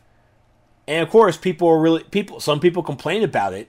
But then the other ones are the voice of reason. It's like, dude, you get more marks. You got more marks from this run if you didn't get any loot. So it might help out with the progression of the people who use replay badges versus the people who don't. Maybe. That's a guess off the top of my head. That's how I look at it. Because I don't use replay badges to unlock the content. Hell, I still haven't unlocked feats on my alts. I got over 2,000 replay badges. I don't know who I'm going to unlock feats for. I don't have that special alt who's like, congratulations, you get to unlock your feats. Yay! I just can't come up with it. I can't pick my favorite child. That's basically how it is. I can't pick my favorite child. It's still pissing me off. Because I was so for it and at the same time kind of against it. And now that I have it, it's like I can't choose. I'm sitting all these replay badges. I don't know what to do anymore. So that's been, and like Super Patriot said earlier, new collections, new feats, new character select screen. This is DLC 10. Amazon Fury, Part 1. This DLC is small group. It is the small group content. DLC 11, Halls of Power, Part 1, will introduce the new raid scheme that the devs have created. And that's where we're going to start seeing, that will be the beginning of raids in every DLC. So, so all you raiders out there, all the hardcore people who are complaining about this DLC not having enough content, it's okay. Learn weapon mastery. Learn it. Master it. Run this content. Get your tier 6 gear. And enjoy yourselves. Because the next DLC, we're going to be put to work. We are going to be put to work. I know it. I just know it. And for all the people out there as well who might not be ready for it, it's okay. Go at your pace. I'm not rushing you. Super Patriots might rush you if you're in his league. But luckily I don't get that kind of a treatment. He's a good leader. But just slow down. It's going to be okay. So before we go, I went onto the Facebook and told you guys that if you guys had any questions for us, because it wasn't a live stream, if you guys have any questions for us, just message us, comment on Facebook, or tweet us on Twitter at the DCO SourceCast, or on Facebook DCO Source Podcast. Just find us, message us, post on our page, tweet us, doesn't matter. If you have a question, we'll answer it. And even when we're streaming, if you can't make the stream and you still have a question, shoot it to us. We'll answer it on the show. So we're going to end it with this. I went to the Twitter and found Zikarak, who is from the Revengeancers. He asked, what software do you use for live streaming? I use XSplit. It is a paid... There is a free version of it that's kind of like a trial, but you get some of the stuff you can't really use off the bat. But I use the XSplit Premium. It's a paid service. I pay I think $60 a year to use it, and it's just a great value. And I use it all the time. It's a great service. There's another free version called OBS, Open Broadcast Software. I'm not really a master on using it because I don't use it because I just don't. But if you're looking for a free version, everyone recommends OBS. Apparently, it's very easy to use. He also asked your overall thoughts on weapon mastery. You heard Super Patriot. My thoughts on it. It's going to just take some time. It's just going to take time. Well, it's going to take some time too. And and to be honest with you, I'm still kind of disappointed in the changes they made for the support roles. I mean, seriously, I was like, agreed. I was setting my my controller up for it earlier, and I was practicing on a test dummy, and I was practicing the timing and everything like that. And I was like, boy, I'm really glad I was able to use weapon mastery to reduce the power cost on my power overtime. Okay. And then the last, sorry, I zoned out. I'm not sure what happened. It was just, no, that was a good pause because it just let that all sink in. On my controller, I was able to save power by when I use weapon mastery to cast my power over time move. Think about that. Think about that. A nice VIT buff would have been a lot nicer. Agreed. And then his last question, apparently it's a math question. He needs to find the derivative of open parentheses 2x. You know what? Just go to the Twitter. There's a math. My God, man. I don't know this. I am 29 years old. I haven't been in school in 11 years. I am the typical American. I'm a typical black American. No college. Wow, man, you went there. I am a statistic, and I am not proud of that. But it's how I live my choice. It's how I made my choices. But if anyone can please go over to Zikarak's or go to our post and see Zikarak's thing. I'm even going to retweet it because I'm going to retweet on my Trex Twitter. If anyone can please give him the derivative of that math problem with respect to X, please. It will be most appreciative of him. And I'm going to quickly run over to Ask DCUO and see if there's anything there. I doubt it. Well, here's one from 22 hours ago. Is there any chance that a Phantom Zone related power like Nightmare, Supermans will be introduced into the game. Put a thread on the forums. You never say never. I think there was someone messaged me or on the SourceCast about they made a thread about shadow powers. I'm going to say the same thing I said before we were introduced to Quantum. I'm okay with no new powers. Whatever. I mean, it was a shock we got Quantum, Celestial, and Rage. It was a shock, and most appreciative, as I'm now a Rage tank. I love it. But, I mean, if they introduce a new power, awesome. If they don't, no sweat off my brow. For God's sakes, we need to balance these powers before we introduce anything else. Same thing I said last time before Quantum came out. We need to revamp and work on these powers before new ones. But because of these new ones, we have now worked better on balancing and reworking the old stuff. But right now, we have like 9 powers now. No. We've got 12. 12 powers. Sorry, 12 powers. Let's not base this game off of, man, this game sucks. Why don't you introduce a new power to make it better? Let's not go that route. Let's not go that route. That's a horrible way to look at it. We have here from Umbra. What's the status of the fabled UI revamp? Is it still happening? Thanks for balancing efforts on GU36. Very nice. I know they're still working on it, and there's no new news. That's all I can say. And that's it. That was basically it. Ouch. So if you have any questions for to ask, they do the Ask DCO on FNL. I know it's been missed. I think it's been missed a couple of times just because they just had a solid show of a lot of stuff they had to get through. So, but it's hashtag Ask DCO on Twitter or Facebook. Just if you're on Facebook, please keep it short. Just ask your question. Don't ask your question and then give your answer to your question. It gets really old really quick. But as the now shameless plug, you can of course find the SourceCast on Facebook and the Twitter at DCO SourceCast. Just look us up and give us a like or follow, and you get quirky stuff from us when we go live and when we get the podcast out. Soups, where can we find you?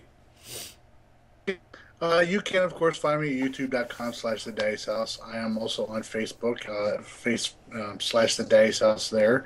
And I'm on Twitter at The Dice House. You can find me tweeting away the day. Trex, where can we find you? You can, of course, find me over at youtube.com/Trexlight. What are you laughing for? Because normally, that you're waiting, you're sitting there, expecting me, forget to pass it off to you, and I pass it off to you, and you're like, oh, you find me. I was giving that dramatic pause. Like you were giving dramatic pause I normally give. Yes. This is not too long of a pause, but you can, of course, find me over at youtube.com/Trexlight. Videos are a little slow right now because, once again, my computer, I'm back on my old system, and my old system isn't really suited for recording anymore. Mainly because I have my onboard video card with this computer, I gave my other video card away because a buddy of mine needed it.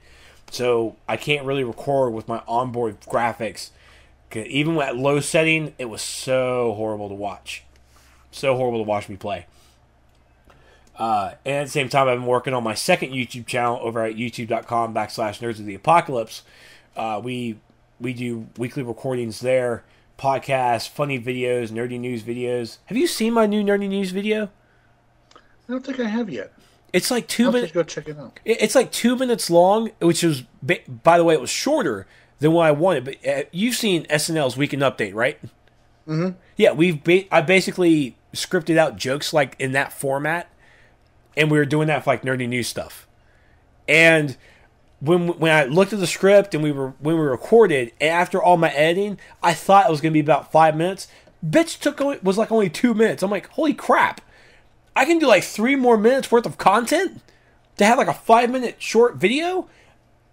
That's a lot of work, by the way. I don't know if I can make that kind of mini jokes, but we're working on it. But it's something new. And you can find me on the Facebook, facebook.com/Trexlight, and especially on the Twitter at This Is Trex. So much fun stuff. So much fun stuff. So, we will try to be live next week on May 9th. We will try to be live on May 9th. I get my new case on that Thursday, on the 8th.